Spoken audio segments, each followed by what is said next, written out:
Hello and good evening, everyone. My name is Yogesh. Thank you so much for joining this webinar. We have been conducting a series of webinars since April when the lockdown started, since March actually. And we have covered a lot of topics. We have covered about the oil crisis. We have discussed portfolios. We have seen the sectors which could recover during the pandemic. And there are a lot of other things which we have done through these webinars.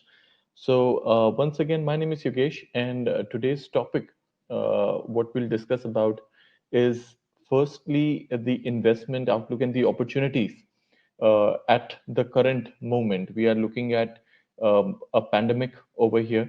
In last few months, we have seen that there was a point when there was a lockdown going on, and now we have seen lockdown getting over in a lot of countries. And yes, the cases are still coming in. COVID is not completely gone, but then there have been a lot of movement in the markets in last 3 months. And the whole purpose of conducting this webinar is to first make you aware about how volatile the markets have been, and then discuss upon what kind of opportunities we are looking at. Because with volatility also comes the opportunity.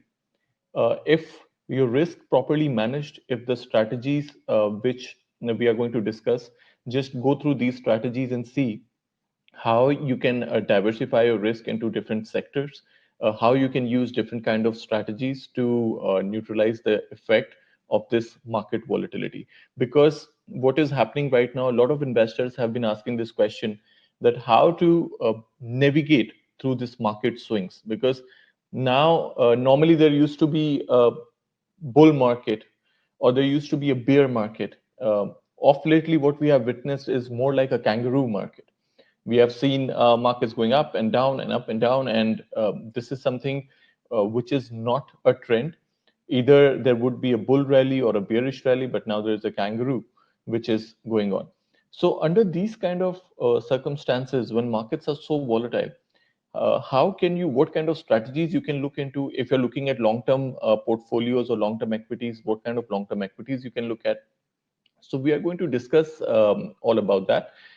Before we start, on behalf of Century Financial, my team, myself, a big vote of thanks to anyone who is connected to the healthcare and the medical industry, to all the doctors, first responders, midwives, nurses, anyone who has been out there risking their lives.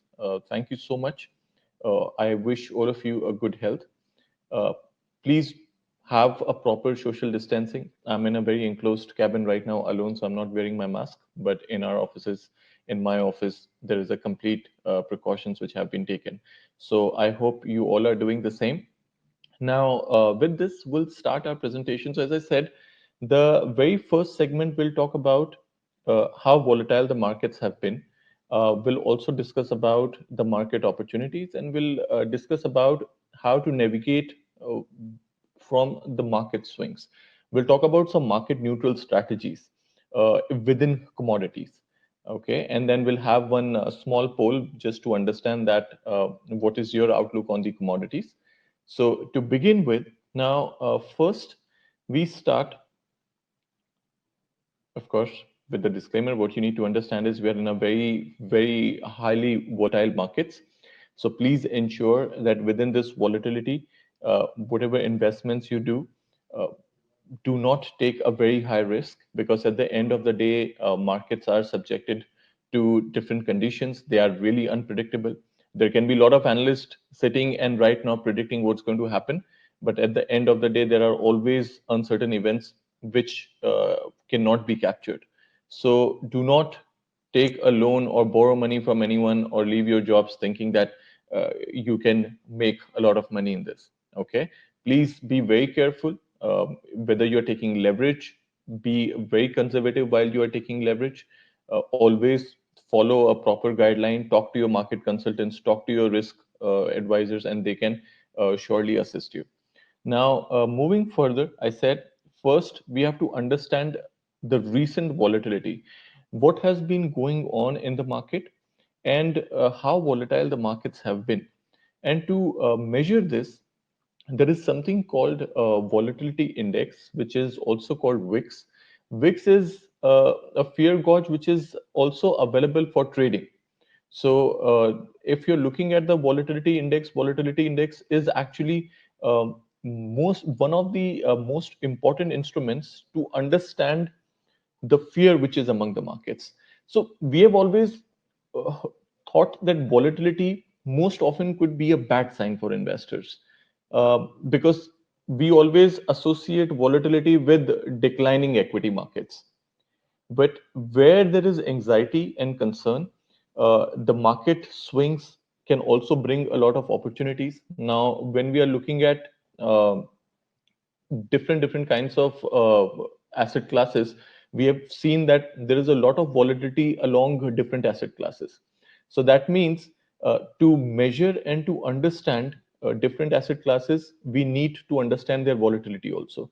Now, when we are talking about volatility index in specific, this particular index is measuring the volatility of S&P 500, which is a US stock market index, and they both are inversely connected. So if you're looking at S&P 500 going higher, you will see the volatility index coming down.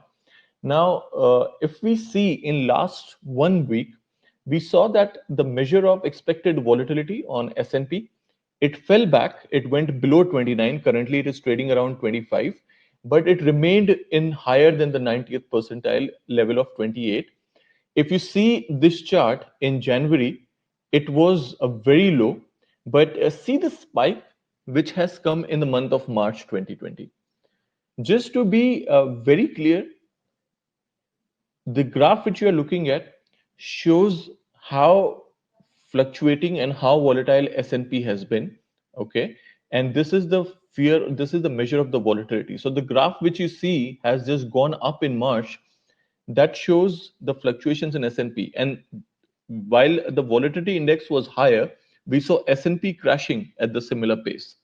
So this particular movement shows you, and then this is where you can see uh, the markets, the bottom, which happened in the mid of March, and by April we saw the volatility coming down, and then in middle of May, June, July, if you still see in the last 3 months, the graph of volatility, it has come down, but it is still way higher if you compare this in January and February and pre-COVID time. So that means we are still to experience a lot of shaking in the markets. We are still will be capable to experience a lot of potential movement in the market. So we have to be very careful, and by carefully analyzing the volatility index. So if I show you the next slide, see what has happened during COVID-19, how the volatility have has actually gone. It has rose a lot. In March 2009, if you see in the beginning, sorry, yeah, here. So this is a chart in last uh, say 13 years, that during the time of recession, during the time of market crashes, where the volatility has been. Obviously, the spikes which you see are the times when S&P has crashed. The bigger spikes which you see is when the recession has happened. So if you see, there's a bigger spike in 2008, right? There's a slightly bigger spike again. So 2008 was the crash when it happened. If you go a little back, you'll be able to see 2001 when dot-com bubble. Even during that time, also we saw a spike in volatility, but the markets crashed.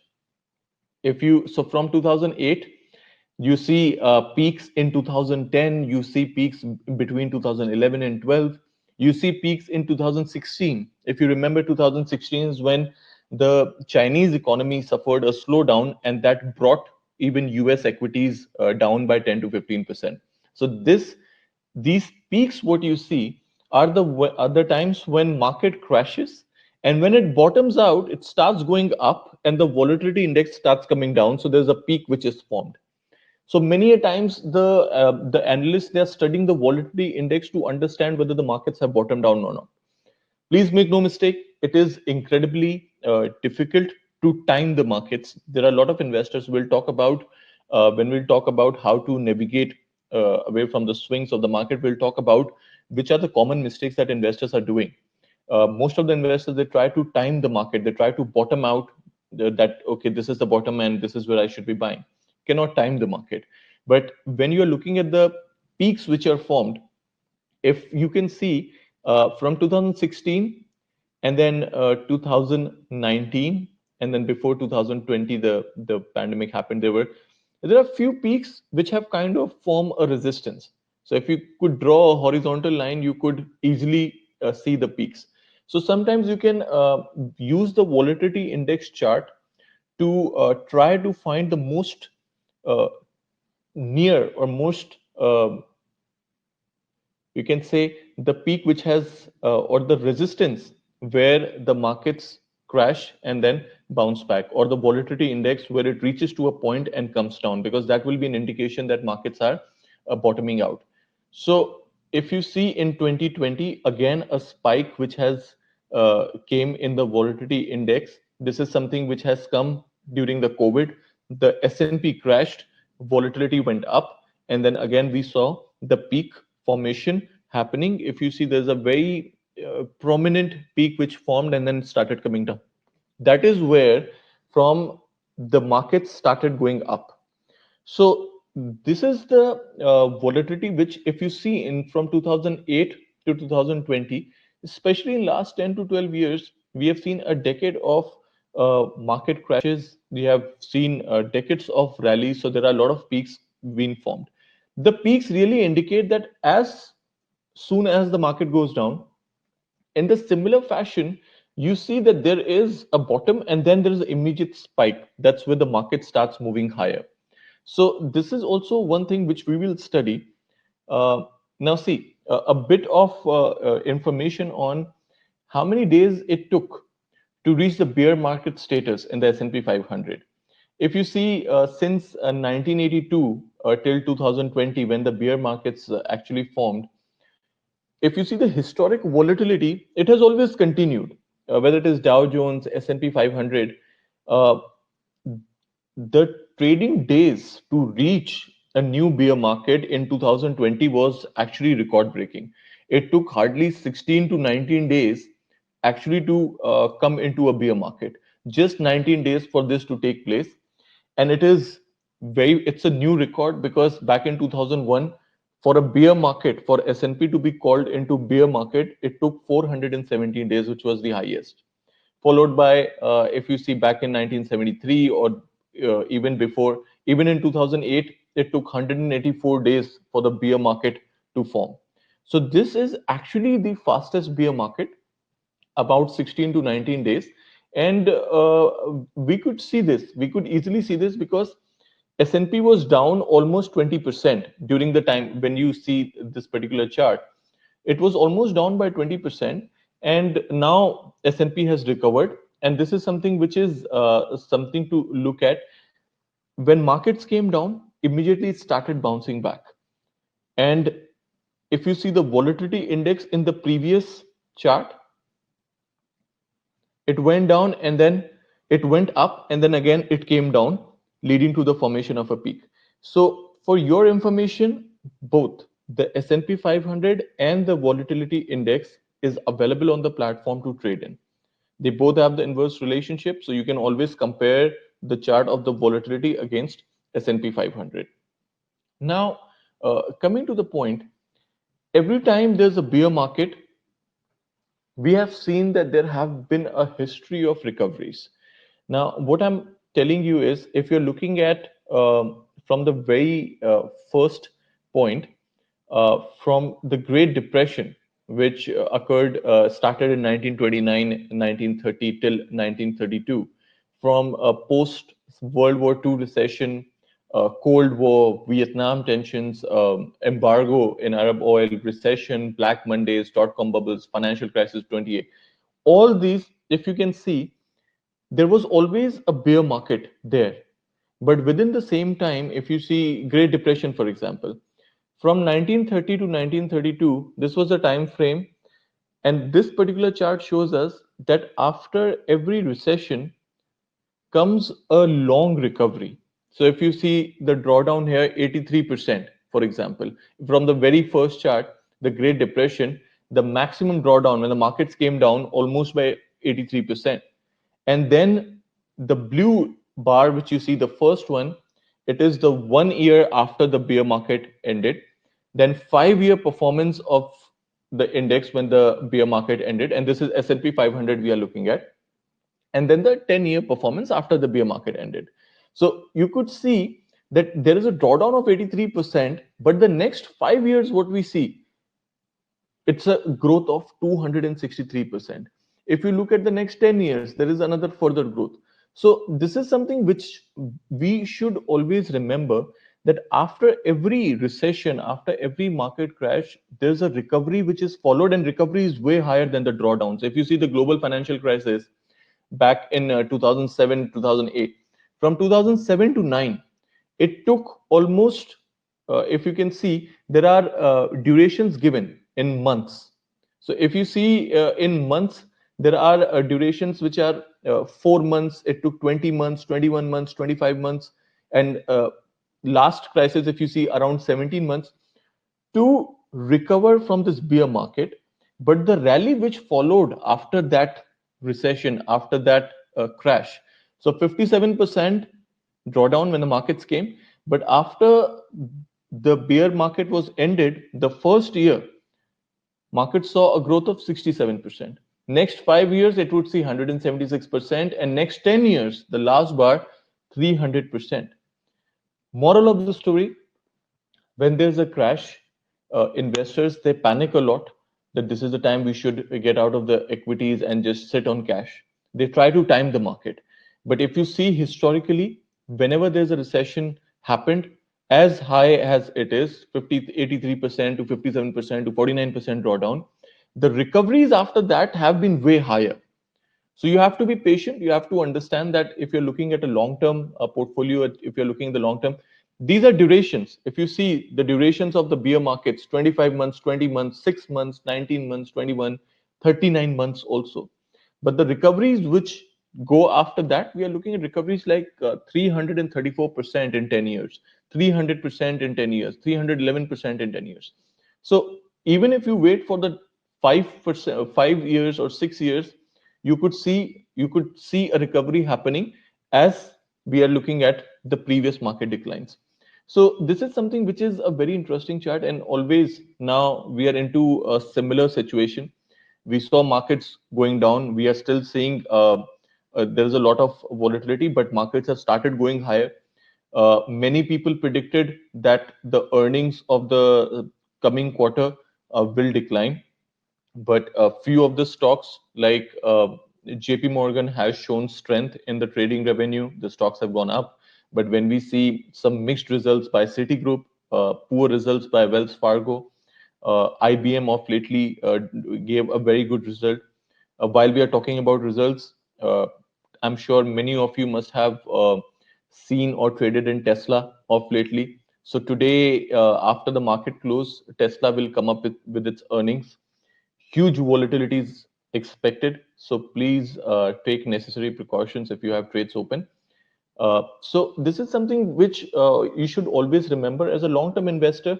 After every market decline, a history of recoveries is what we have seen over the next 1 year, 5 years, and 10 years, and you can see the numbers yourself.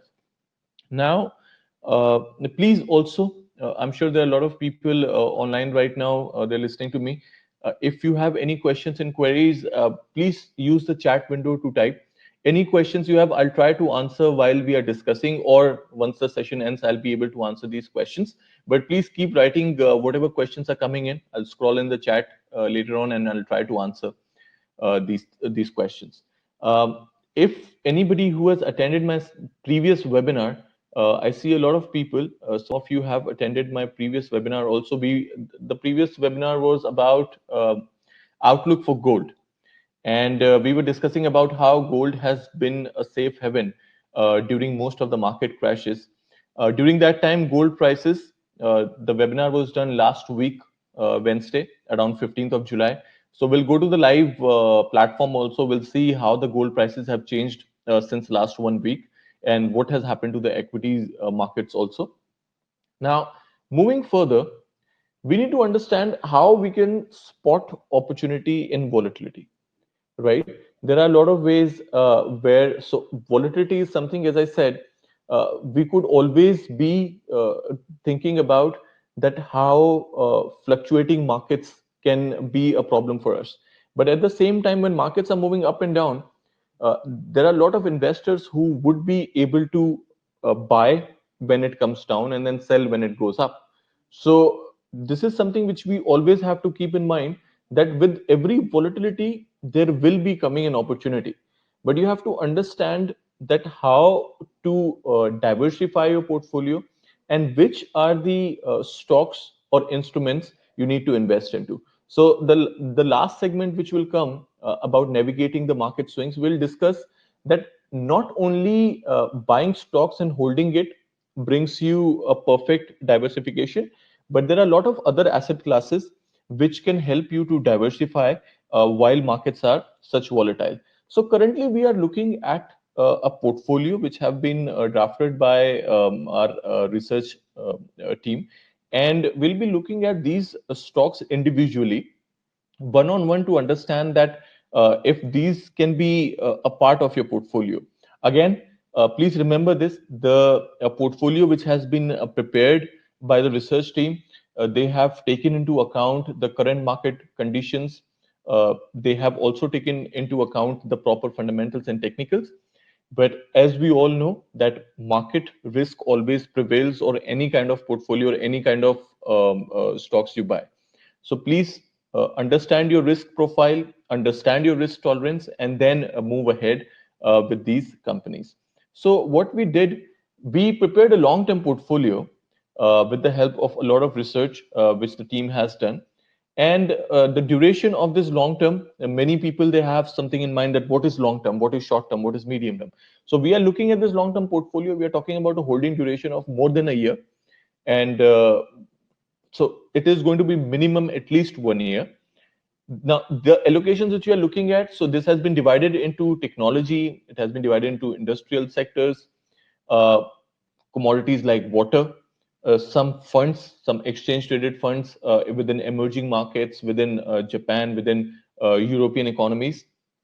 Equal allocation of your money to all these asset classes, right? So this is something which you can see. But as I said, please do your proper risk profiling. You have a certain amount of risk tolerance towards the market, so you have to figure that out and then try to invest into these instruments. Now, first thing, we'll be looking at a tech or industrial stock. So we'll be mostly talking about tech and industrial. We'll look at the names, we'll see a few of them in descriptions, and then we move on to ETFs, and then further try to identify other strategies also. Now, there are Bloomberg analysts which have been working also on these stocks. So what we have done is our team has gathered a lot of research, and then they have also included the recommendation of the Bloomberg analyst, that what they think about this stock. Buy means they have suggested to buy. Sell means they are not suggesting it a buy, rather they would suggest it to sell it. They're expecting prices to go down. Hold comes when it is not decided. So first thing when we are looking at is, say for example, Alibaba. We're looking at the current market price. You're looking at the 52-week high, which is yearly high, yearly low, and then the recommendations. How many Bloomberg analysts recommended a buy? How many recommended a sell? How many recommended a hold? Please, so understand this way, that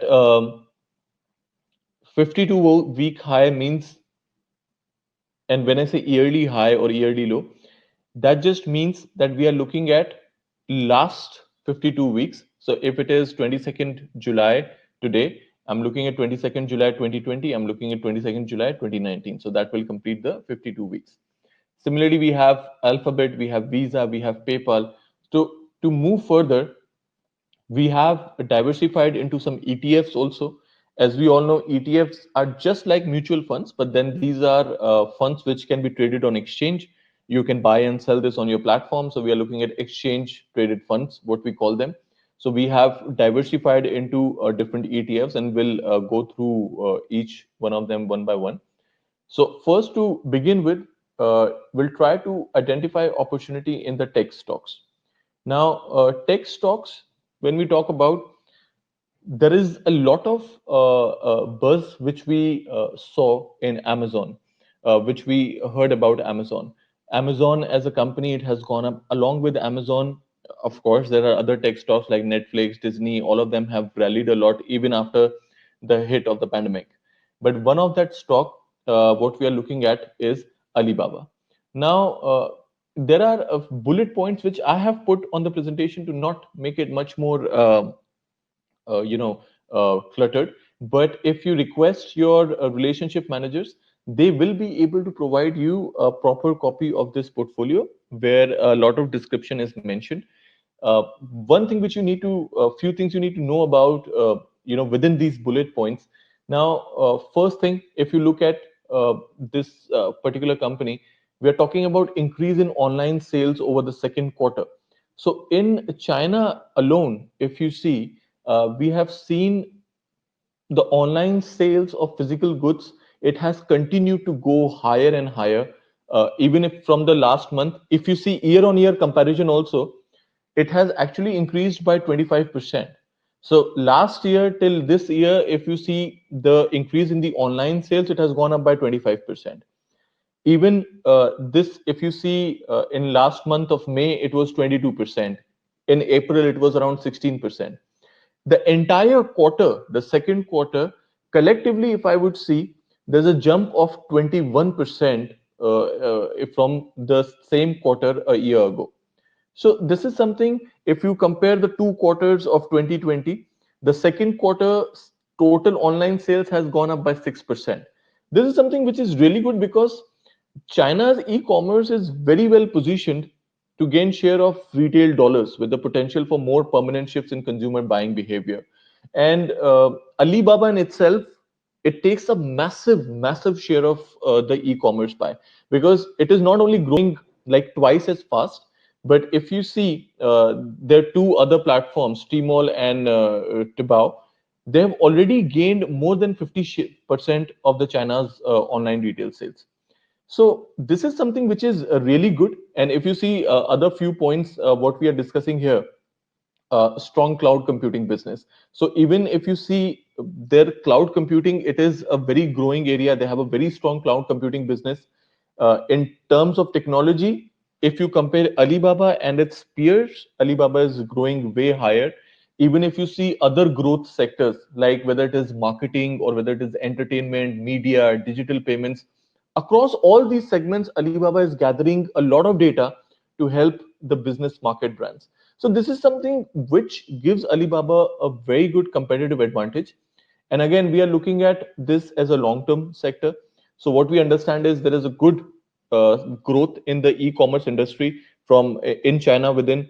Even if you see compare the quarter on quarter, if you see the same quarter a year ago, if you see quarter in 2020, their cloud computing business is growing really well among all its peers. If you see their other segments like marketing, branding, entertainment, they are doing way better than their competitors. So this is a kind of a very strong competitive advantage for Alibaba. You can always look at the targets and the prices which the research team has mentioned, or you can always call your relationship manager to have a more discussion on this, that what is the target price and what is the expectation.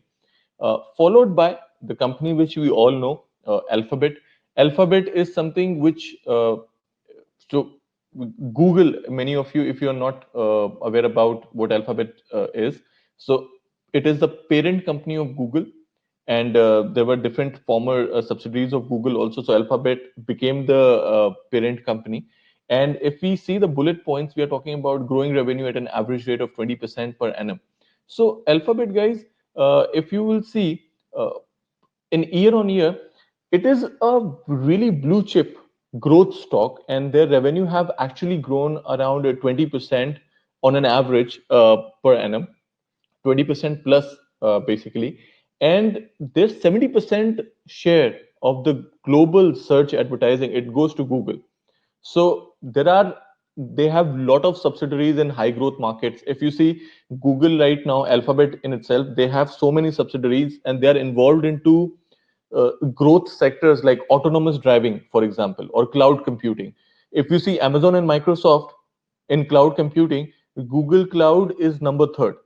So this is something which is really good because their cloud division is actually expected to post 50+% sales growth over the next 3 years.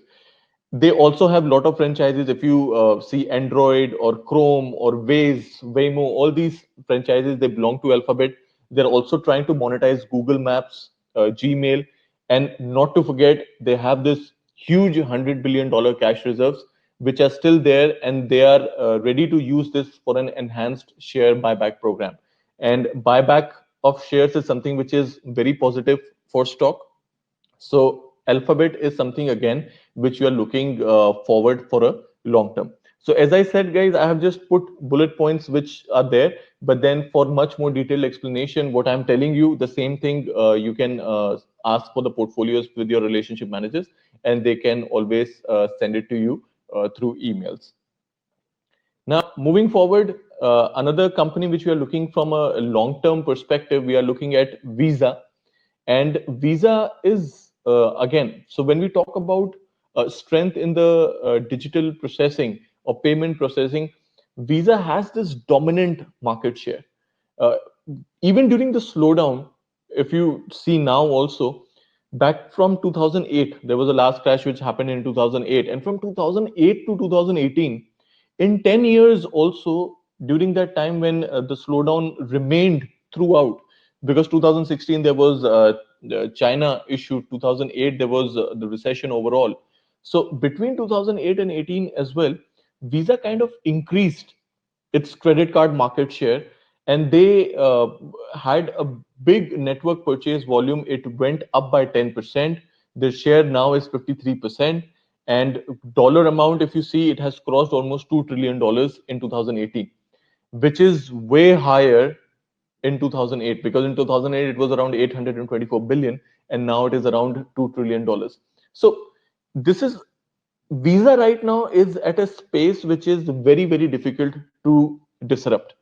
And when you're looking at global opportunities, there are 70% of transactions in the world which happens in cash. So Visa is also trying to develop an infrastructure in Africa, in Middle East, Southeastern Asia, just to improve its access to the lines of credit cards and their overseas growth. This is something which is really important. That is actually pushing the stock higher. So this is something which again you can always look into. And Visa does not act as a lender, so this is much more important because they're not exposed to any credit delinquencies if the recession strikes, right? So this is some useful information which you can always keep in mind. Guys, again, if you have any questions, I see a lot of people here. So if you have any questions, please keep writing on the chat and I'll be available to answer. I'll be trying to answer while I'm doing this session, or once the session is over, I will answer these questions. Now, moving further, we understood Visa, we talked about Alibaba, we talked about Alphabet. Now, jumping faster towards PayPal. Now, PayPal is another last segment in the tech stocks, and then we'll look into some ETFs also. You can always look at some industrial stocks once you receive the portfolio. But with tech, PayPal is also something which has brought this revolution. If you look at the numbers of PayPal, it is really impressive. And numbers, they are the fundamental part of the entire analysis. Now, all these payment stocks, they're actually really expected to outperform in the foreseeable future, because when we are looking at uh, cash or mobile payments is something, the trend is increasing, and PayPal is very well positioned to outperform these lines. If you see their 2019, they ended with a 305 million active accounts. Now if you see over a period of time, they have, their customer base has exceeded, it has gone up by 52 million active accounts. This is important. They also have, if you see now, the next point what we are supposed to discuss is about their acquisitions. So their entire customer experience is enhanced, one, through its acquisitions which they have taken. So I'll give you one example. uh, Among many acquisitions of PayPal, one of them is Honey Sciences. Now, Honey Sciences, it's this is a digital shopping and rewards platform. So, what will happen is you are shopping through one of these platforms, and if you're shopping X amount of things, you will get different rewards, different points. So, this enhances your entire customer experience. Also, you look at. I'll give you another example of such kind of acquisition. GoPay, for example. GoPay makes PayPal the very first foreign payment platform to be licensed to provide online payment services in China. Now, this is important because if you see the payment market in China, it is expected to double to around $3 trillion in the next 4 years. This is a huge opportunity. If the expectation, so if you're looking at the payment market in China, and if it is expected to double, the GoPay, which was a recent acquisition of PayPal, this will become the first foreign payment platform to be licensed. They have also reached to another agreement with UnionPay. They have around 7.5 billion cards on their network. And if you see the overall, PayPal is very attractive. It is riding these emerging trends in digital payment. So these are few points which, again, as I said, they're making this stock looking good for the long term. And the kinds of fundamentals which we are discovering, you can always check at your end. You can always verify these numbers. There is a lot of information which has been, a lot of research which has been put to find these. So these are few tech stocks which can be really good. Let's look into some ETFs, because at the end of the day, many investors asked last time, like for example, when it comes to commodities, should I directly invest into a commodity or should I invest into a fund which is allocating some of my funds to the commodity and others to companies? So exchange traded funds are always a good way during this pandemic time, and once we slowly go into the era where lockdown is now completely over, we are looking at a lot of economies now reopening, so there will be a lot of volatility. So whether it is good to expose yourself to an individual stock, or you can also invest into some ETFs, the answer is diversify among all of this. You invest into some individual ETF. You could definitely buy into some stocks. You can definitely involve yourself into some ETFs also. How we actually do it? Okay, somebody just asked me a question. Do we suggest the stocks like Alibaba, Visa, or Alphabet for long-term investment or day trading? So the portfolio is actually for the long term. As far as day trading is involved, in day trading you will not normally look at these fundamentals, that what are their future plans, how much cash it has generated. If you're looking for day trading, then you are just trying to price the volatility. So for day trading, you would look rather at, you can always day trade in these stocks because it gives a really good movement. I mean, Alphabet in itself gives you a very good movement. But then Alphabet, when you're looking at, for day trades, you don't have to look at these fundamentals. I mean, the fundamentals, what is going to happen in the next few months, or what is happening in the next 1 year, that will not decide whether you should trade Alphabet today or not. So I would suggest you that you can look into support and resistances. We'll try to go through the chart once this session is over and see that how we can identify strong supports to enter and strong resistance to get out or take an exit. Is the recorded session, can we watch it later? Of course, session is recorded completely. It will be put on YouTube as well. So if you are not able to hear me properly, if there's a network congestion, if you have to go somewhere, don't worry about it. The session will be recorded and you can always view this later. Now, going further with ETFs, so we'll understand what are the opportunities which are available in exchange traded funds. First, let's talk about emerging markets. Now, emerging markets, one very big problem for the emerging markets throughout these few years was a stronger US dollar, because we saw a lot of times dollar was so strong that it put all the emerging markets underperforming. And this was one of the major factors behind the underperformance of emerging markets, being US dollar so strong. Because if you see the dollar index also, it rallied from 77 to 96. And this era of US dollar now, it might be coming to an end because European Union has introduced this huge stimulus, which is a fiscal stimulus, and it's a game changer because now we have seen euro rallying from its previous lows, and day on day we see a high in euro. So that has made dollar more weaker, and this stimulus is expected to continue. It's a fiscal stimulus by government, so it is expected to continue. So we might see a weak dollar in the coming few months, and that makes emerging markets a pretty important and focused area. And if you see even individual countries like China, for example, so even China and India, they did not perform well in USD terms.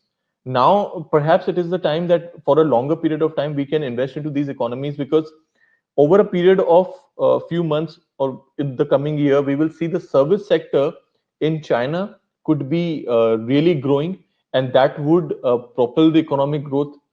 And if you see India has of lately deleveraged their balance sheets. Uh, Deleveraging the balance sheets or corporate balance sheet means trying to get rid of their debts, and it's a very painful process, as we all know. So this process is now almost complete. So we might again see Indian equities again could be really important. They are really cheap in US dollar terms. And then again, if you see economies like Brazil and Russia, again emerging markets, so major capacity additions, lack of major capacity additions in commodities, that is again something which can support Brazilian and Russian equities also. So emerging markets ETF is, it can be a really good vehicle, and because you're investing through a fund, you're investing in a fund, so that will give you exposure to not only one market, but we are talking about China, India, Brazil, Russia, and other economies also. So there's a ETF for Taiwan as well, and a lot of other emerging markets. So this is again something which you can always have a look on. Going further, we are looking at Vanguard FTSE Europe ETF. Now, we just talked about how euro has become stronger as a currency after European Union has introduced this huge stimulus. So if you see even this particular ETF also, we are looking at first, let's see what has happened. European Commission has planned to deploy around 750 billion euros, right? That is something which is really, really good. If you see European Central Bank, they are also talking about increase the size of their bond purchase program. This is something which previously European Central Bank, they resisted a lot, but now we have seen them doing a lot of stimulus. They're increasing the size of their emergency bond purchases. Earlier, it was, if you see, I think they are increasing it by 600 billion euros. Now, this is important because the whole program now is worth 1.35 trillion euros, and these purchases would run until 2021, the month of June, 6 months longer than originally what it was planned. And they are also, the last thing which we can discuss, they're trying to reinvest the bonds which are maturing right now, and those bonds also will go into this pandemic emergency purchase scheme, and this will last till at least 2022. So this is like this humongous amount of stimulus which is coming from Europe, and that makes this particular ETF promising. For more details, what are the holdings in this particular fund, you can easily search on your web browser, or you can call any of our relationship managers, and over the phone they will tell you that which are the holdings this particular ETF is looking ahead with, right? Again, guys, I'm getting a lot of questions as well. I'll be able to answer these questions in a short while. Please be with me. Now, next, Invesco S&P Global Water Index ETF. So, guys, water is something which is really precious. I'm sure there are many of you who would feel that water can be a really good commodity to invest into in the coming future time. And this particular fund, it follows a strategy where all the companies which are into water industry, water utilities, infrastructure companies, water equipment, material companies, this particular fund focuses on those. So you can invest into a global water index ETF also through the platform. Next, and the last one in the ETFs, we are looking at the Japanese ETFs. Now, again, just avoid the description. I will, one second, not this one. Yeah, sorry. Now, when you're looking at the Japanese ETF, the Bank of Japan, they have continued to add to its portfolio of Japanese assets, which includes a large chunk of the country's equity ETF, unleashing a mammoth $1 trillion of fiscal spending. So, again, as I say, there are a lot of governments which are putting stimulus in their economies, and equity market in itself, that is one major reason that why we have seen a lot of push in equities, especially in European equities, in Japanese equities, in US equities, because there's a lot of additional funding which is being provided by central banks, by governments also. So this is something, again, these are few sectors where you can invest. There are a lot of opportunities. So what we understood throughout this program, that you can invest into stocks, you can divide into tech, industrial, you can invest into ETFs of emerging markets, you can invest into Japanese based, water based ETFs. These are some unique investment opportunities which you can always look. And you have to give yourself a rationale, you have to give yourself a reason that why I should be doing this. Now, going further, navigating from the market swings. Last time when I was conducting a webinar, someone who was there as an attendee, they asked me that we are talking about gold. They're talking about investments in gold. We are talking about making gold a part of our portfolio. But why it should happen? Gold is one of the most volatile assets. It happened 2011. It was 1900. Then it came down for the next 8 years. It never went back to 1900. Till now, when we see that again, the gold prices have gone up higher. It is 9 years high, and this is something which we have to understand what has been happening. So when we talk about market swings, we talk about volatility. To navigate from the market swings, we have to keep in mind few very strong points. And one thing is why I'm talking about gold right now is because the first step you should remember about navigating from the swings is maintaining a diverse portfolio. Assumption is very simple. We all seek to maintain a high level of diversification in our investments most of the times. And it is said that diversification is the only free lunch in finance. So, when we are talking about diversification, one thing which you should really understand, we're not talking about diversification just in equities. It's not that okay, you invest into tech sector, but you also need to invest into material, utility, consumer discretionary. That is given. That is what you have to do. But over here, I'm talking about a much more enhanced asset class diversification.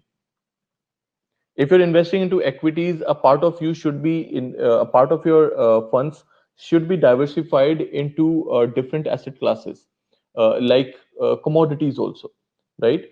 Indices again becomes equities, agro based commodities, energy based commodities. So this is something which we need to understand. We are talking a lot about gold, we are talking a lot about silver. If you see the movement gold and silver has given in the last few weeks, I will take you further to this chart. Let me just finish the steps how to navigate from the market swings. Now, first thing is you diversify into bonds, you diversify into equities, you diversify into commodities. Returns can be different, but that doesn't mean that if this asset class gives me lower returns, then I should not diversify into it, because there's a possibility that if equities are going down, then maybe your gold prices are going higher, so you might be able to hedge that kind of risk also. So this is something which you should do.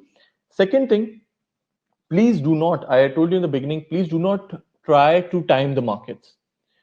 Timing the markets, and see, no one will ever be able to reliably call that okay, this is the bottom or this is the top. Even using the volatility index, we can only predict that okay, the peak formation is happening, so this could be the bottom, but there will never be the right time. You cannot always time the bottom or the top.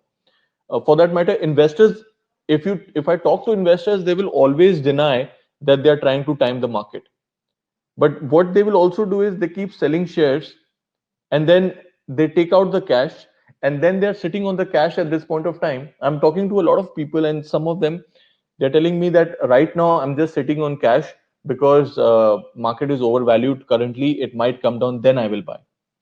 You don't know. You can never bottom, whether no matter how experienced you are. You could be lucky with that. That I give you. You could be really lucky with that. The moment you pushed in your funds, you bought some shares, it went up. You can really be lucky, but you cannot always time the market.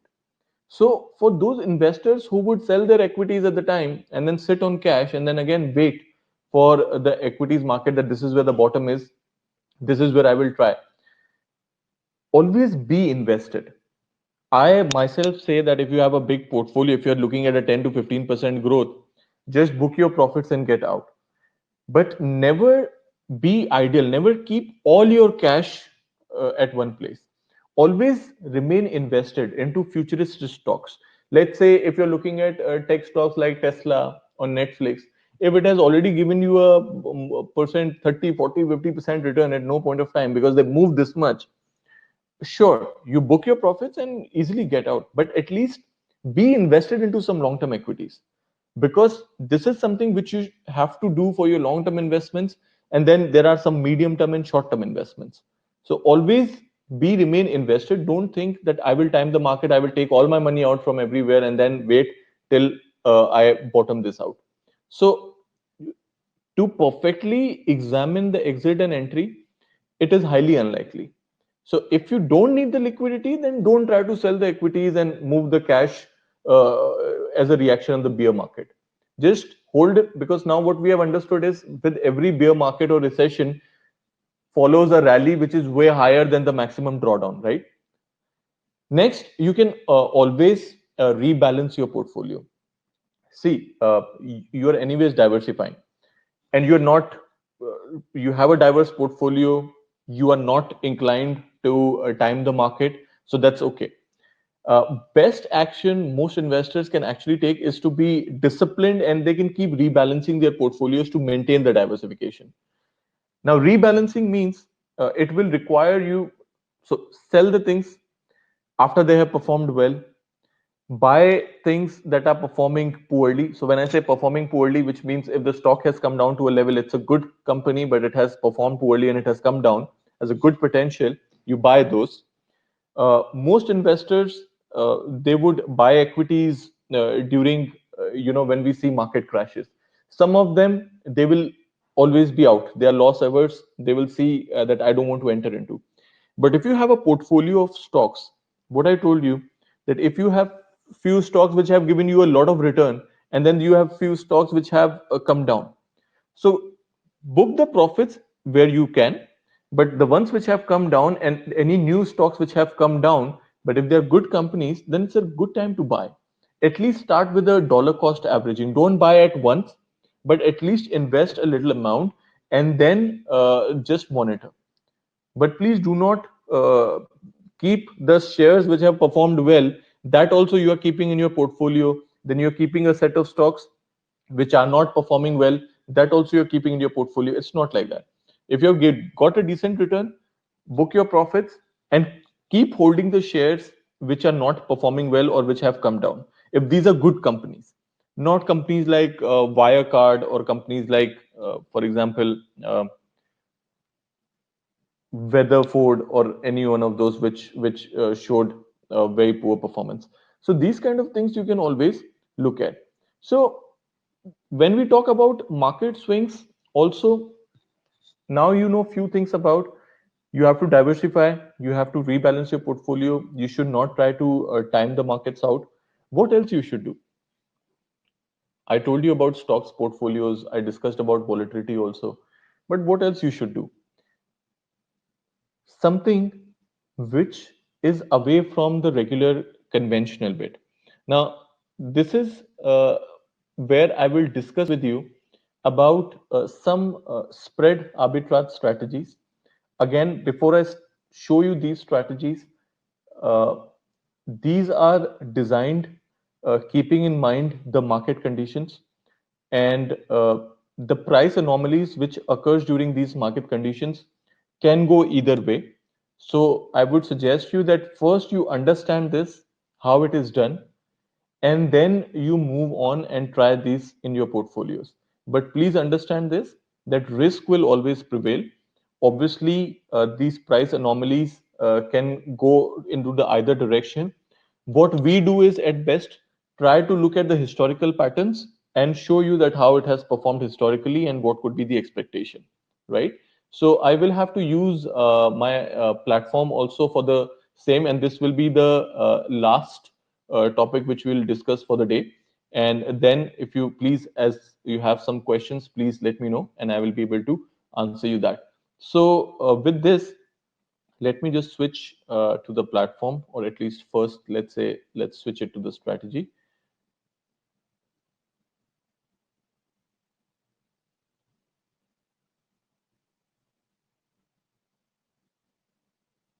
Okay, here. So right now you're looking at the platform. You're looking at the live trading prices. Uh, let's start directly here. First with gold. Now, last week when we were discussing gold, 15th of July, when I conducted the session, that time we were looking at a different price altogether. So it's very easy. If I want to see what happened on 15th of July, all I have to do is just zoom in and use my cursor. 9th, 10th, 13th, 14th. This is 15th of July right here. If you can see the dates with a very, very small font over there, this is 15th of July. The price of gold on 15th of July was 1809. When we were discussing about how gold has been a safe haven, few more points where we talked about the demand for gold has increased and the supply of gold has continued to go down. At the same time, we talked about reduced interest rates, a lot of stimulus, a weaker dollar, which is also contributing in gold prices, not to mention the pandemic uncertainty, which is a part of this. After 1809, back on 15th July, we are talking today on 22nd, exactly 1 week. From 1809, gold price has gone up to 1862. From 1809 to 1862. Now, this is the commodity market. During this time, stocks have been kind of flat. If you see, there has been a movement in equities market. So if I see S&P 500, so I'll just search SPX 500 here. Let's see the same last 1 week movement. I'll just zoom in this chart and show you here. 10th, 11th, 12th, 14th, 15th. 15th of July, S&P was 3215, 3215, and now it is 3259. So not really a big percentage movement. If I see percentage movement in gold and percentage movement in S&P, gold has moved by a higher percentage. Even silver prices have moved up really by a higher percentage. So this is what we were discussing last time, that if you are buy on equities, a possible diversification could be as a hedging instrument, uh, a trade or an investment done in gold. Gold is been trading on a 9-year high, and this is important. If I show you the performance from 2011,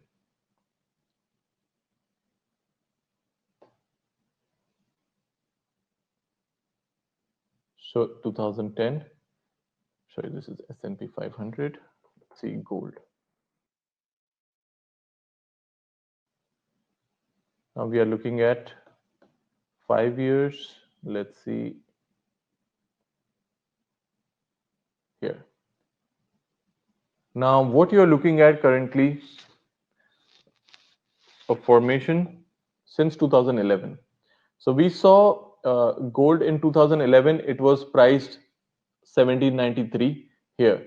So if you see the highest what gold has seen, this price here, which is 1918. After that, we saw this resistance which has been broken in 2020, because there were a lot of resistances which were formed between 2000. If you see this, from 2013 till 2019 till here, there was a breakout which happened in gold. If you see this right here,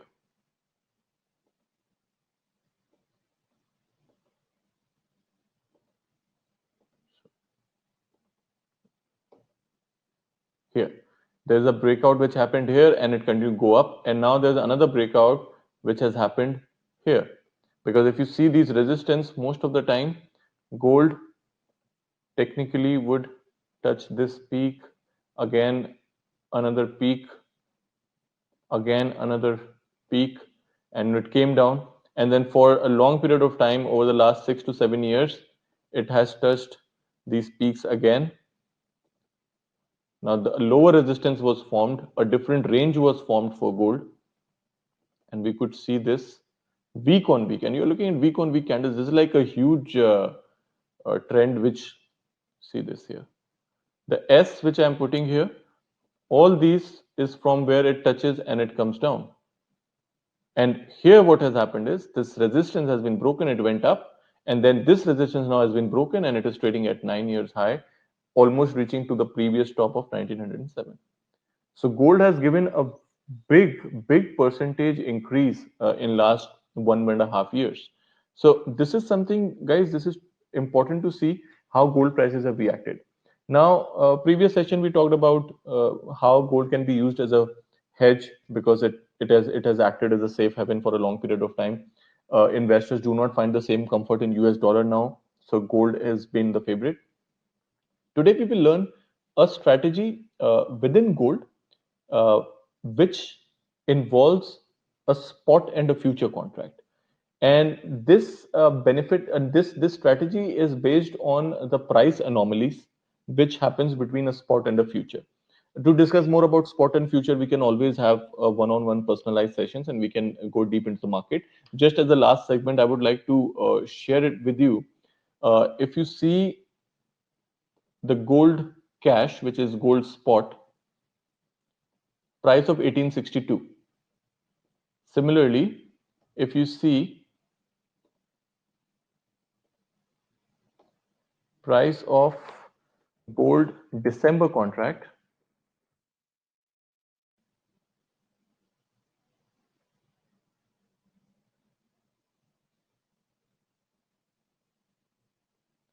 1890. There's a difference between these two contracts. If you look at the same time gold current contract, which is gold August. Now, what I wanted to show you was this, because this is the most important thing. Gold August contract is the current future contract which is going on, and if you see the price difference between both the instruments, it is 1862 spot, 1863 is future. You'll be surprised to know the price difference between these two contracts a few days ago, it was more than 15. Future was at a premium, spot was at the price. So the idea how this works is, let me share the flyer with you and it will be much more clearer.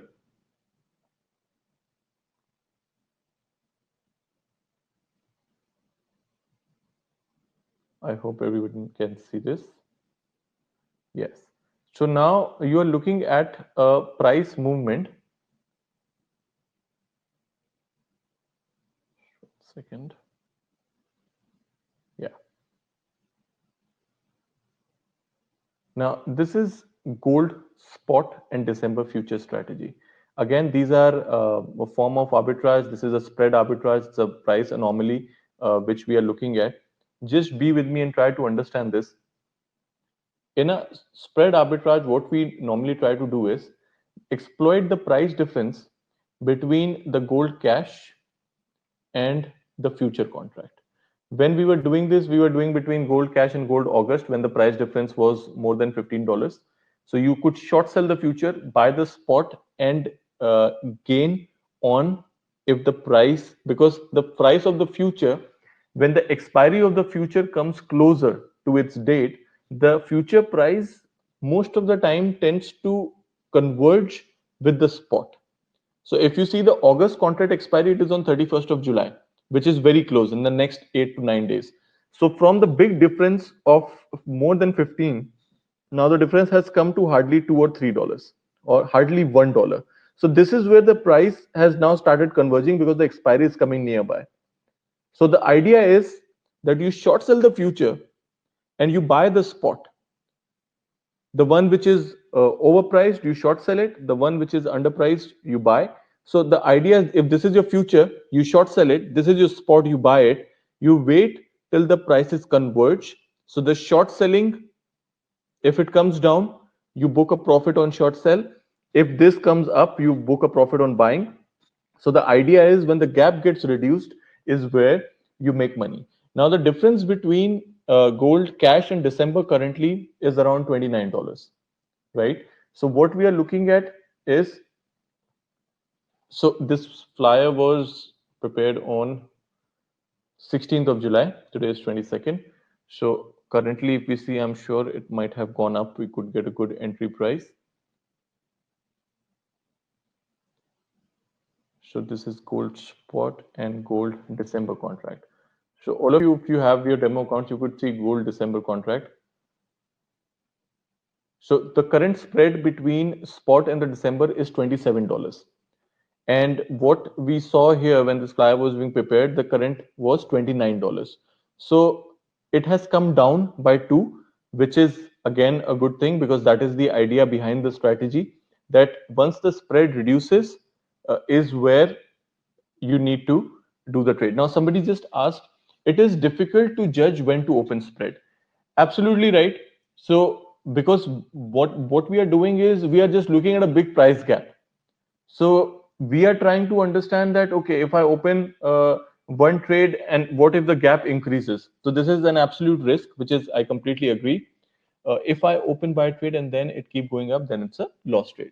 So exactly. So a concern has been shown here. Somebody asked me that it's very difficult to judge when to open the spread, and if I open the buy trade and then it keeps going up, then it's a loss trade. So guys, this is something which we have to understand first. What we are looking at is the historical price differences between their spots and the futures. Of lately, when pandemic happened, the price gap even elevated a lot. So we have seen that risk coming in, but what we have to do is rely on the historic view. These are few market neutral strategies which are different from the day speculation, right? So if you buy gold on a day trade and put a stop loss, that is a normal speculation. Strategies like this have shown good performance in the past, but obviously they are not completely away from the volatility, right? So there is, for example, always a possibility futures and spots might not converge. It has happened in the past, because when there is a high volatility, you always have to keep your margins well funded. Okay, there is a holding cost also which is taken into account. Now see, just understand this particular scenario. The chart which you are looking at, there was a resistance line which was formed. So if you see this red line which is kept from 2019 till the current, the highest spread which has gone somewhere, most of the time, if the spread reaches 40, it comes down. Highest it has gone is 69, but a proper resistance where the spread, the price gap between spot and future, when it touches 40, it touches 40 and comes down. So it has happened of lately also. It touched 40 and now it is down to 28, right? So most of the time the trades are to be taken around these areas. Currently, gold spot in December spread is trading 29. Right now, it is 27. What we saw lowest in the last 1 year, it has been minus 20. Highest, it has been 70. So you're looking at a very high window over here. Intraday high was more than $90 in the month of March. As we can see in the charts, spread took a resistance near 35 and is expected to again contract towards the lower end of the range. See this. Now, when we see that gold is so volatile, why not? We were talking about rebalancing, we were talking about diversifying. So if gold arbitrage, we have seen a lot of volatility. There are a lot of investors, by the way, which are still doing it, but then a proper understanding of the risk is needed. You come to the offices, and the market consultant will be able to explain you how to do this. Quantities are of the key importance. If you're doing 2,000, 5,000, 10,000 ounces, again, you have to keep that much margin. So you are increasing your risk. You have to keep that much funds. If you're keeping 100, 200 ounces, again, from the lowest, then your risk is relatively less. Also, what I would suggest you, if you gold exposure I showed you, there is also a silver arbitrage which can also be done, again depending on the ratio. See, silver is not as expensive as gold. So silver spot futures spread was at 37 cents when this flyer was prepared.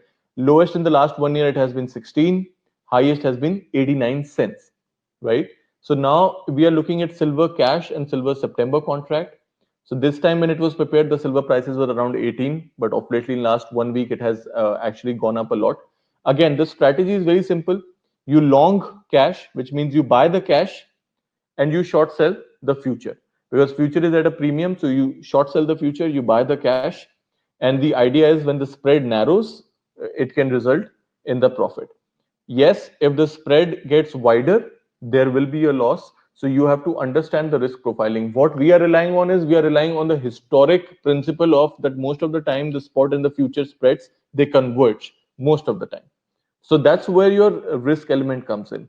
So as I said, when we are talking about navigating from the market swings, if the trading, if the markets are moving too much, too volatile, we have to find out different strategies. We cannot be connected to just daily speculation, put a stop loss and do what it takes. It's not like that. First, you have to invest a part of your portfolio into futuristic stocks, some long term. Then you can always go for day trades, as somebody suggested that if I want to do day trades in these stocks, you can.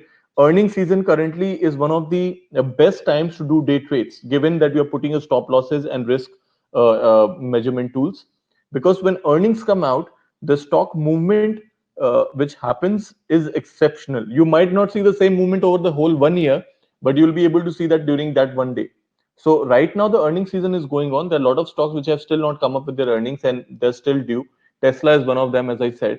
So you can always look into day trades, talk to your market consultants and find out a strategy. So long-term stocks, day trades, day trades could be in commodities, could be in stocks, could be in indices also.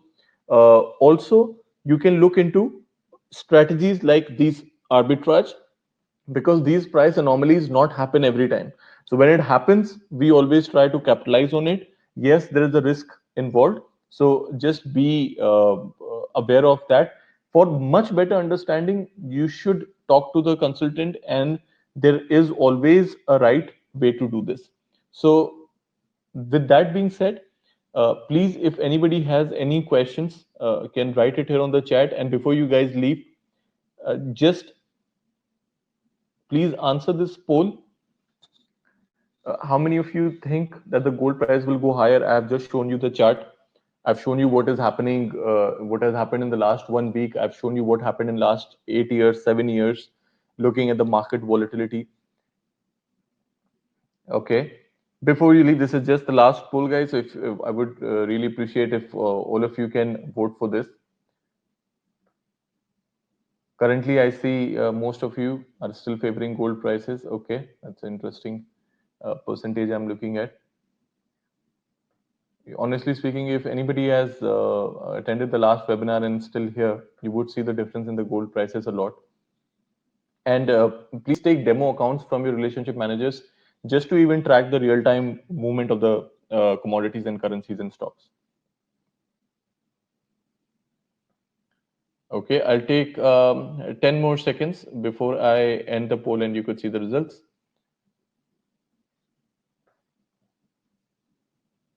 5 more seconds. Anybody who wants to vote can go ahead. Done. So I'll end this poll. I hope everybody can see the results. 60% think yes, gold prices will go higher. 40% think gold prices may not go higher. So see the opinion which is divided among our group.